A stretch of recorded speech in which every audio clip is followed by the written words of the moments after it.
Hi, నేను ఇవాళ మీతో స్నేహం గురించి నా మనసులో భావాలు కొన్ని పంచుకోవాలనుకుంటున్నాను. స్నేహం మారిపోతుంది, చాలా మారిపోతుంది. ఎందుకు అని ఆలోచిస్తే చాలా చిన్న చిన్న విషయాలు చాలా పెద్ద పెద్ద కారణాలు అవుతున్నాయి. ఒకప్పుడు స్నేహం అంటేనే ఆనందం, సంతోషం.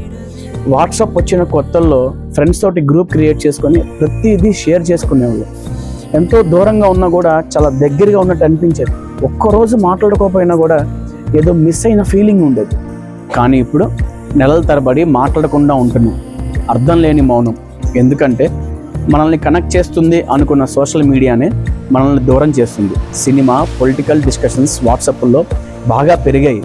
మొదట్లో వీడియోలు, రీల్స్ షేర్ చేయడం సరదాగానే ఉన్నా రాను రాను సినిమా హీరోల గురించి, రాజకీయ నాయకుల గురించి తిట్టుకుంటున్నాం, కొట్టుకుంటున్నాం.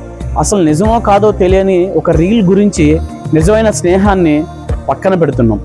సినిమా హీరో అంటే స్క్రీన్ పైన మాత్రమే హీరో, కానీ మన స్నేహితులు మన కన్నీళ్ళు తుడుచుంటారు, మన కష్టాల్లో మనతో నడిచుంటారు, మన లేని చోట కూడా మన కోసం నిలబడి ఉంటారు. అలాంటి రియల్ హీరోసే మన స్నేహితులు. రియల్ హీరో కోసం రియల్ హీరోస్ని వదులుకుంటున్నాం. రాజకీయ నాయకులు అంటే ఆ పార్టీకి మాత్రమే నాయకులు, కానీ మన స్నేహితులు మన ఇంట్లో ఒక చిన్న ఫంక్షన్ జరిగినా, మనం ఏదైనా ట్రిప్కి వెళ్తున్నా, లేదంటే జీవితంలో ఏదైనా సాధించాలనుకున్నా మనకి సలహాలు ఇస్తూ, మనల్ని ప్రోత్సహిస్తూ, మనల్ని ముందుకు నడిపిస్తూ ఉంటారు. అంతకంటే గొప్ప నాయకులు ఎవరుంటారు? స్నేహితులు అంటేనే వాదిస్తారు, వారిస్తారు, విసిగిస్తారు, ఆటలాడతారు, వెనకేసుకొస్తారు, పోరాడతారు, ప్రాణం ఇస్తారు. పద్ధతి ఏదైనా నీ తోడు మాత్రం విడవరు. మన స్నేహంలో మన స్నేహితులతో గొడవలు రాకుండా కలిసి ఉండాలని, కలకాలం ఉండాలని కోరుకుంటున్నాను. స్నేహం అంటే అదే కదా, ఒకరొకరు తోడుగా సంతోషంగా ఉండటం.